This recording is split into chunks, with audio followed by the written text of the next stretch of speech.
باوجود کوئی بھی ایسا نہیں ہوا کہ اگر وہ گولیاں تھوڑی ادھر ادھر ہو جاتی تو شاید بہت زیادہ لوگ جان کھو بیٹھتے. تو میں آج اپنے سارے جو آج یہاں آئے ہوئے ہیں وزیر آباد میں، آپ کے لیے بھی اور جو بھی میرے پاکستانی دیکھ رہے ہیں، میں آپ سب کو مخاطب ہوں. سب سے پہلے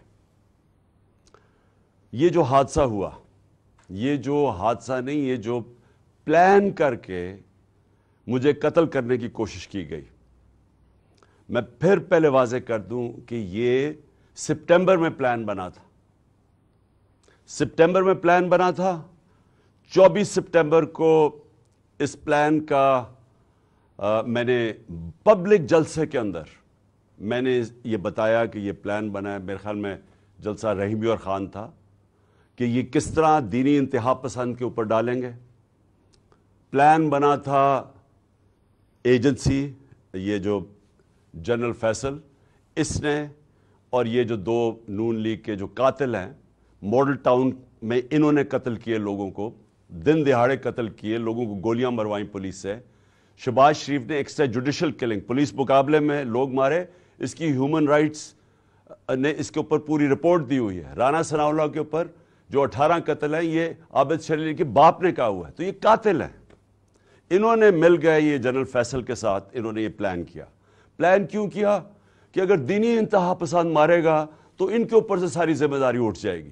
اس کا مطلب کہ عمران خان نے لوگوں کو کوئی توہین مذہب کیا، کوئی اس نے توہین رسالت خدا نخواستہ کی، اس کی وجہ سے یہ ایک اشتعال میں آ کے ایک دینی انتہا پسند نے قتل کیا. یہ سارا پلان تھا. ہمیں پتہ تھا. میں نے 2 جلسوں میں پبلک کو بتایا کہ یہ پلان بنا رہے ہیں، اور یہ پلان پھر وزیر آباد میں سامنے آیا. اور یہ جس لڑکے نے گولیاں چلائی، ایک دم کور اپ شروع ہو گیا کہ جی بس وہ ایک دینی انتہا پسند تھا اور وہ اذان نہیں تھی، اور یہ اور سارا جو مذاق کیا گیا وہ بھی کور اپ تھا. پیچھے یہ بیٹھے ہوئے تھے جو پورے کنٹرول کر رہے تھے کہ نیریٹو کیا ہوگا. اور پھر جب یہ ہمیں پتا تھا، کیونکہ مجھے تو پتا تھا، پہلے ایک ادھر سے گولیاں آئیں پھر دوسری طرف سے آئیں. یہ بھی کہا گیا کہ نہیں جی یہ تو صرف ایک، اور وہ کہتا ہے اگر کسی کو شک ہونا چاہیے تو وہ جب خود کہتا ہے کہ جی میں اکیلے نے کیا ہے، تو ادھر سے بھی پتہ چل جانا چاہیے کہ پیچھے سے اس کو طوطے کو پڑھایا جا رہا تھا. اور اب جب فورینزک ہوا ہے اس کنٹینر کا، تو واضح ہو گیا کہ 2 مختلف قسم کی گولیاں استعمال ہوئی، یعنی 2 شوٹر تھے. تو جو سارا ان کا پلان بنا ہوا تھا کہ سلمان تاثیر کا قتل ہوا، دینی انتہا پسند نے کیا، وہ سارا وہ ختم ہو گیا. اب دوسری چیز کہ آج میں خاص طور پہ ایک تو ابتسام کو، جو ماشاءاللہ ایک ہیرو ہے، کیونکہ میں نے جب اس کی فوٹیج دیکھی کہ ایک عام آدمی دیکھ رہا بندوق اس کے ہاتھ میں ہے اور اس کے باوجود وہ پکڑ رہا ہے. میں تو پہلے اس کو سلام کرنا چاہتا ہوں کہ ہمارے نوجوانوں میں اس طرح کا جذبہ ہے.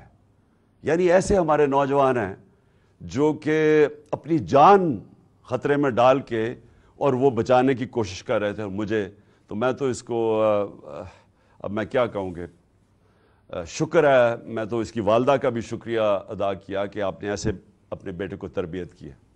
دوسرا جو سب سے بڑی ٹریجڈی تھی وہ معظم شہید کی تھی، اور وہ ہم سب سے دیکھی نہیں گئی وہ تصویریں کہ 3 بچے اس کے بیٹھے ہوئے ہیں اور باپ کو جگانے کی کوشش کر رہے ہیں. اور میں پھر سے کہہ رہا ہوں کہ ہم انشاءاللہ پوری ذمہ داری ان بچوں کی ساری زندگی تک لیں گے. اب میں اپنی ساری قوم سے جو 2-3 آج باتیں کرنا چاہتا ہوں. پہلے تو یہ، اب ہماری مارچ رکے گی نہیں. ہماری حقیقی آزادی کی جو تحریک ہے وہ رکے گی نہیں، وہ انشاءاللہ اور زور پکڑے گی. کیونکہ یہ جو اس کے بعد ہوا، اب میرے ذہن میں کوئی شک نہیں کہ جب تک اس ملک کے اندر ہم انصاف نہیں لے کے آئیں گے، ہم حقیقی طور پہ آزاد نہیں ہوں گے. اور ہم حقیقی طور پہ جب تک آزاد نہیں ہوں گے، یہ ملک میں خوشحالی نہیں آنے لگی.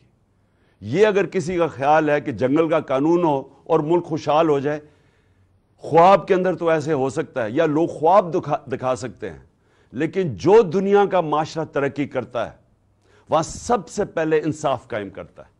میرے نبی صلی اللہ علیہ وسلم نے مدینہ میں سب سے پہلے عدل اور انصاف قائم کیا، پھر اس کے بعد خوشحالی آئی۔ عدل اور انصاف انسانوں کو آزاد کرتا ہے، طاقتور کو قانون کے نیچے لے کے آتا ہے۔ اور کیا ہوا اس کے بعد؟ جو مجھے پتا ہے، یہ میجر جنرل فیصل اس کے پیچھے تھا، مجھے پتا ہے کہ جب سے میجر جنرل فیصل آیا اور ساتھ اس کے فہیم آیا ہے، انہوں نے تب سے ہمیں اس طرح دہشت گردوں کی طرح انہوں نے ہمارے اوپر ظلم کیا۔ یہ ہمیں پتہ ہے ان کی بیک گراؤنڈ کیا ہے۔ بلوچستان میں انہوں نے دہشت گردوں کو کہتے تھے جی بڑا یہ تکڑے ہیں۔ اللہ معافی دے کہ اگر یہ اس طرح کے لوگ ہیں، دہشت گردی کم نہیں ہوگی، ان کی حرکتوں سے دہشت گردی بڑھے گی۔ جو ہمارے سے انہوں نے کیا ہے، جو صحافیوں سے کیا ہے، جو ارشد شریف سے انہوں نے کیا ہے، ارشد شریف کی مجھے پتا، ارشد شریف جب مجھے کہہ رہا تھا کون کون اس کو دھمکیاں دے رہا تھا، جو ملک سے باہر گیا ہے، اور ارشد شریف میں بعد میں بات کروں گا۔ اس سے پہلے اعظم سواتی سے جو انہوں نے کیا، یہ جب سے یہ آیا ہے میجر جنرل فیصل، تب سے صحافیوں کو، سوشل میڈیا کو، ٹی وی چینلز کو دھمکیاں کہ جی عمران خان کی پروجیکشن نہیں کرنی۔ اور تب سے انہوں نے فیصلہ کیا کہ یہ اب ہمیں جس طرح دہشت گردوں کو خوف دلاتے ہیں، دہشت دلاتے ہیں، وہ انہوں نے ہمارے ساتھ کیا۔ یہ جو ایف آئی آر رجسٹر نہیں ہو رہی، میں پاکستان کا ایکس پرائم منسٹر ہوں، میں سب سے بڑی پارٹی کا سربراہ ہوں، میں اپنی ایف آئی آر رجسٹر نہیں کر سکا کیونکہ میجر جنرل فیصل کا نام آ گیا۔ یہ کوئی ایسا آدمی ہے جس کے اوپر پاکستان کے قانون ہی لگتے ہیں۔ اور D G I S P R کہتا ہے کہ جی ہماری فوج کی توہین ہو گئی۔ فوج کی توہین تب ہوگی اگر فوج ایکشن نہیں لے گی۔ توہین تب ہوگی جب ایک ادارہ اپنے آپ کو قانون سے اوپر سمجھے گا۔ جب وہ یہ کرے گا کہ ایک پرائم منسٹر کا اگر ایف آئی آر رجسٹر نہیں ہوتی، میں سوال پوچھتا ہوں کہ عام آدمی کی کیا حیثیت رہے گی اس ملک میں؟ ایک عام آدمی سے جب کوئی ظلم کرتے ہوں گے یہ لوگ، تو وہ کیا کرتا ہوگا؟ وہ کدھر جاتا ہوگا؟ اور یہ جب تک یہ جنگل کا قانون رہے گا، یہ ملک ترقی نہیں کر سکتا، ہم آزاد نہیں ہو سکتے۔ انصاف حقوق دیتا ہے، حقوق انسان کو آزاد کرتے ہیں۔ یہاں تو prime minister, ex prime minister کے حقوق نہیں ہیں۔ میں ایف آئی آر رجسٹر نہیں کر سکتا اس میجر جنرل فیصل پہ، ان کے اوپر نہیں کر سکتا۔ یہ جو پرائم منسٹر اور یہ جنہوں نے، میں پھر سے کہوں، ماڈل ٹاؤن میں دن دہاڑے لوگوں کو قتل کیا تھا، جن کی ایکسٹرا جوڈیشل کلنگ کی کہانیاں ہیں، اگر ان کے اوپر ہم نہیں کر سکتے تو فائدہ کیا؟ کیا وہ جو لڑکا، وہ جس نے اپنے بیان بدلے ہیں، اور کیا وہ لگتا تھا دینی انتہا پسند؟ اسے ذرا دیکھیں، کیا وہ اس کی بیک گراؤنڈ ہے؟ کیا وہ اتنا کوئی دینی آدمی لگتا تھا کہ وہ جا کے کسی کو گولی مار دے گا؟ اور اس کو جس طرح طوطے کی طرح پڑھایا گیا ہے، سبق پڑھائے گئے ہیں، اور پھر جیسے ہی پتا چلا، اور جو ہم نے تو اوپر سے ہمارے گولیاں گزری ہیں، کہ جیسے ہی واضح ہو گیا کہ دوسرا شوٹر تھا، اس کا مطلب یہ جو سارا پروگرام بنایا ہوا تھا سپٹمبر میں کہ دینی انتہا پسند عمران کو قتل کرے گا کیونکہ اس نے توہین کر دی، وہ سارا ختم ہو گیا۔ اور میں اس لیے سپریم کورٹ کے چیف جسٹس کو آج مخاطب کرنا چاہتا ہوں۔ دیکھیں سر، آپ کی بہت بڑی ذمہ داری ہے آج پاکستان پہ۔ قوم آپ کی طرف اب دیکھ رہی ہے۔ قوم یہ دیکھ رہی ہے کہ پاکستان کا ex prime minister first information report اپنی درج نہیں کروا سکتا، جو اس کا حق ہے۔ انویسٹیگیشن ہو، اس کے بعد پتا چل جائے کہ کیا جی جو ٹھیک ہے یا نہیں۔ میں اپنے سارے، جو مجھے پورا پتا ہے کہ یہ پلان کب سے بنا، کیسے بنا، وہ ویڈیو کس نے نکالی، کس ایجنسی نے وہ ویڈیو نکالی، کون سے ایجنسی کے ساتھ یہ جو وقار ستی ہے اس نے اس کو اٹھایا، پھر کس طرح وہ پی ٹی وی نے 4 دن چلائی، اور پی ٹی وی 4 دن اس طرح کی چلا رہا ہے ویڈیو، اشتعال دینے کے لیے اور پلان کرنے کے لیے کہ جب یہ قتل کریں گے تو کہیں گے جی تو اس نے بڑی توہین کر دی مذہب کی۔ اور اس کے بعد یہ جو نون لیگ کی، یہ جو وہ دونوں مریم، دونوں جھوٹی، اور پھر یہ جو جاوید لطیف، انہوں نے جو پریس کانفرنس کرتے ہیں، میں تب سے لگا ہوا ہوں کہنے کہ ان کا پلان بنا ہوا تھا کچھ اور. ان کو کوئی دین سے تعلق نہیں ہے. چوروں کو دین سے تعلق نہیں ہوتا. چوروں کو صرف چوری بچانے سے تعلق ہوتا ہے. جب چور دین کی باتیں شروع کر دے کہ جی دین سے توہین ہوگی، تو پیچھے کوئی اور گیم تھی اور وہ واضح ہوگی کہ تھی. اور ان کے ساتھ مل گیا تھا یہ میجر جنرل فیصل، اور اس کی ٹیم نے پوری طرح یہ سارا کچھ انہوں نے پلان کیا، سارا سکرپٹ کے مطابق گیا. اور اللہ کا کرم ہے، زندگی موت جس کے ہاتھ میں ہے، وہ کہتا ہے کہ ایک پلان انسان بناتا ہے اور ایک میں بناتا ہوں. اس نے بچا لیا. اور میں چیف جسٹس چاہتا ہوں صاحب کہ آپ اس کے اوپر ایکشن لیں. قوم آپ کی طرف دیکھ رہی ہے. یہاں شہباز گل کے اوپر کسٹوڈیل ٹارچر ہوئی جب سے یہ فیصل آیا ہے، اور وہ شہباز گل اس کا نام لیتا ہے. اس کے نیچے لوگوں نے کی، کچھ نہیں ہوا. یہاں اعظم سواتی سے جو کسٹوڈیل ٹارچر ہوئی، اس سے جو کیا، ساری دنیا میں بدنامی ہوئی پاکستان کی، کوئی سو موٹو ایکشن نہیں لیا گیا. اور جب اعظم سواتی کی وہ جو ویڈیو کے سیٹ نکلا ہے، ایک یعنی ملک سوچتا ہے کہ ہم اس سے نیچے گر سکتے ہیں. میں چیف جسٹس صاحب پوچھتا ہوں، اس سے نیچے گر سکتی ہے قوم؟ ہماری تو ہے ہی اسلامک سوسائٹی. میں مغربی سوسائٹیز کو کے اندر سے جانتا ہوں. وہاں کوئی تصور نہیں کر سکتا کہ اس طرح کی ویڈیو نکال کے اور اس کی بیوی کو بھیجیں. تو ہم کتنا نیچے گر چکے ہیں.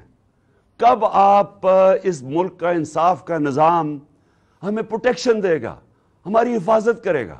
وہ کب وہ وقت آئے گا؟ اور یہ اگر گولی کامیاب ہو جاتی، یہ مجھے مار دیتے، تو مجھے بتائیں، ایک ہی تو جماعت ہے اس وقت ملک میں جو سب سے بڑی پبلک کے اندر ہے، فیڈرل پارٹی ہے. تو ان کا تو پلان یہ تھا کہ وہ تتر بتر ہو جائے. تو یہ تو دشمن چاہتے ہیں پاکستان کے. تو اس لیے میں نے ریکویسٹ بھی کی ہے کہ 4 چیزیں چیف جسٹس صاحب آپ کو دیکھنی پڑیں گی. میری ایف آئی آر،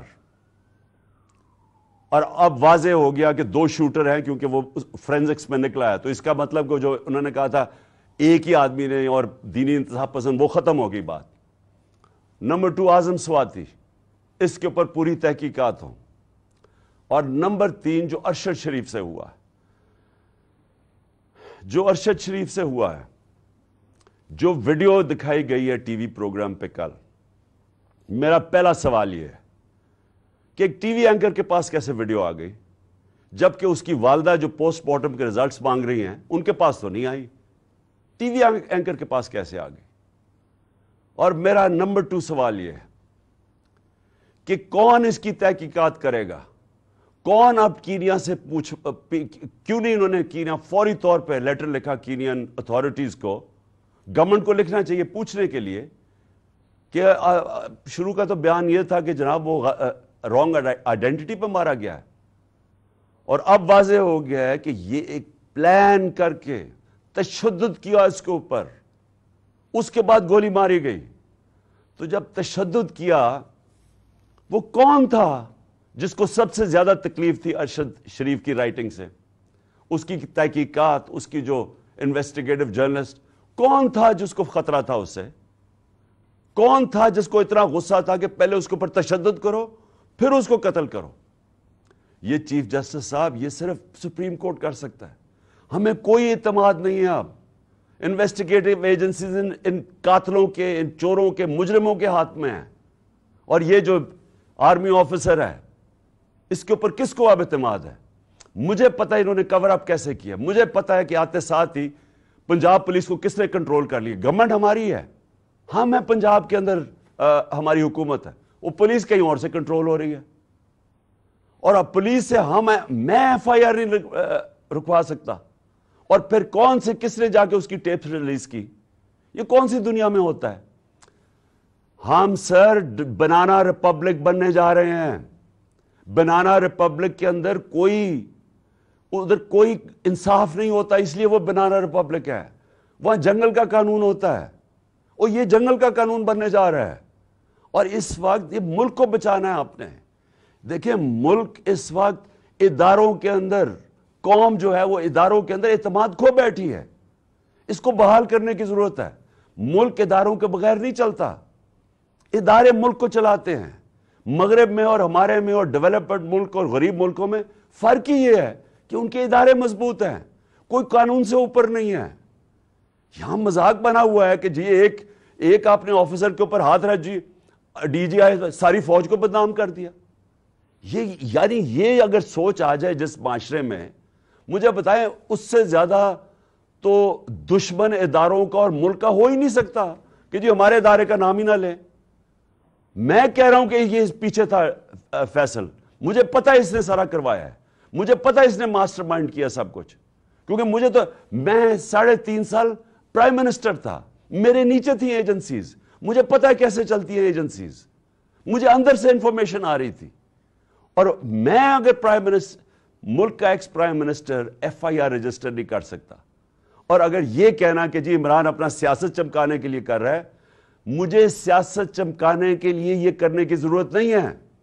اس وقت سارے پاکستان کے اندر کہیں چلے جائیں, ایک اگر پارٹی کبھی بھی اتنی مقبول ہوئی ہے پاکستان کی تاریخ میں, وہ آج یہ پارٹی ہے. اور وہ یہ نہیں کہ میں نے کوئی بڑے کارنامے دیے ہیں, وہ ان چوروں کو دیکھ کے قوم ہماری طرف آ گئی ہے. اور اسی لیے ہمیں ضرورت نہیں پڑی کہ کسی کے اوپر الزام لگائیں تاکہ میری سیاست اوپر چلی جائے. یہ ملک کا مسئلہ ہے, اور چیف جسٹس صاحب یہ ملک کی فیوچر کا مسئلہ ہے, اور یہ فیوچر آپ کے ہاتھ میں ہے. اس ملک کی عدلیہ کے اوپر ساری قوم دیکھ رہی ہے. اس وقت لگتا یہ ہے کہ بس یہ جو چاہے گا, یہ فیصل جیسے لوگ جو چاہے گا ان کے سامنے کوئی کھڑا ہی نہیں ہوتا, اور یہ ملک سے دشمنی ہو رہی ہے. ملک تب تکڑے ہوتے ہیں, میں پھر سے آپ کو کہوں, جدھر قانون کی حکمرانی ہوتی ہے. اور میں آخر میں خاص طور پہ پاکستان کی وکلا کمیونٹی کا خاص طور پہ شکریہ ادا کرتا ہوں کہ جس طرح وہ کھڑے ہوئے ہیں, اور مجھے خوشی یہ ہے کہ وکلا یہ سمجھ گئے ہیں کہ اب ان کی ذمہ داری ہے رول آف لا, قانون کی حکمرانی قائم کرنا پاکستان کی وکلا کمیونٹی کی ذمہ داری ہے. اور یہ ایک ڈیفائننگ مومنٹ ہے پاکستان میں. ہر وہ آدمی جو اس ملک میں رول آف لا چاہتا ہے, اور رول آف لا کے بعد ہی حقیقی جمہوریت آتی ہے, اور حقیقی جمہوریت ہی حقیقی آزادی ہوتی ہے. یہ سب اکٹھے چلتے ہیں. اس وقت کچھ بھی نہیں ہے یہاں. تو میں وکلا کے اوپر بھی آج ان کا شکریہ ادا کرنے کے بعد میں امید لگاتا ہوں کہ آپ اپنا رول پلے کریں گے. اور میں اپنے سارے جو آج لوگ آئے ہیں اور جو آج جدھر سے ہماری مارچ شروع ہو رہی ہے, میں آج سب کو پیغام دینا چاہتا ہوں کہ دیکھیں یہ عمران خان کے لیے نہیں ہو رہا سب کچھ, یہ آپ سب کے لیے ہو رہا ہے. یہ اس ملک کے مستقبل کی جنگ ہے, یہ اس قوم نے جیتنی ہے. آزادی قومیں اپنی آزادی کی جنگ جیتتی ہیں. عمران خان تو میں تو کوشش ہی کر سکتا ہوں, لیکن آپ سب نے اس میں شرکت کرنی ہے, کیونکہ مستقبل آپ کا ہے اور آپ کے بچوں کا ہے. اور جب تک کہ ایک قوم اپنی آزادی چھینتی نہیں ہے, آزادی کوئی پلیٹ میں نہیں دیتا, تو اس کے لیے جدوجہد کی ضرورت ہے.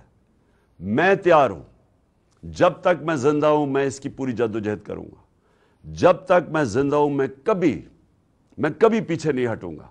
اور میں انشاءاللہ پنڈی پہنچوں گا, اور جب یہ قافلہ انشاءاللہ پنڈی پہنچے گا میں ان کو وہاں ریسیو کروں گا, اور میں سارے پاکستان سے اپنے لوگوں کو انوائٹ کروں گا, سب کو کہوں گا آئیں, کیونکہ یہ اس وقت جو اس ملک کی حقیقی آزادی میں شرکت نہیں کرتا, وہ یاد رکھیں کہ وہ اللہ نے ہمارے دین کے اندر یہ ہمیں حکم دیا ہے کہ ظلم اور نا انصافی کے آپ مقابلہ کرو, جس کو کہتے ہیں جہاد.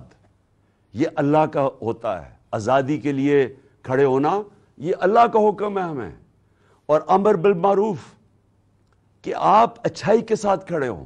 یہ جو چور سارے اکٹھے ہو گئے اور اوپر بیٹھ گئے ہیں, قومیں چوروں کے خلاف اور کرپشن کے خلاف لڑتی ہیں, کوئی ایک آدمی نہیں کچھ ٹھیک کر سکتا.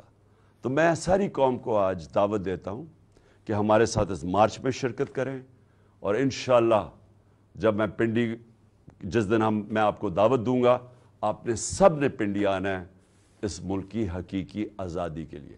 شکریہ. پاکستان زندہ باد. کتنی دیر تھا؟ ہے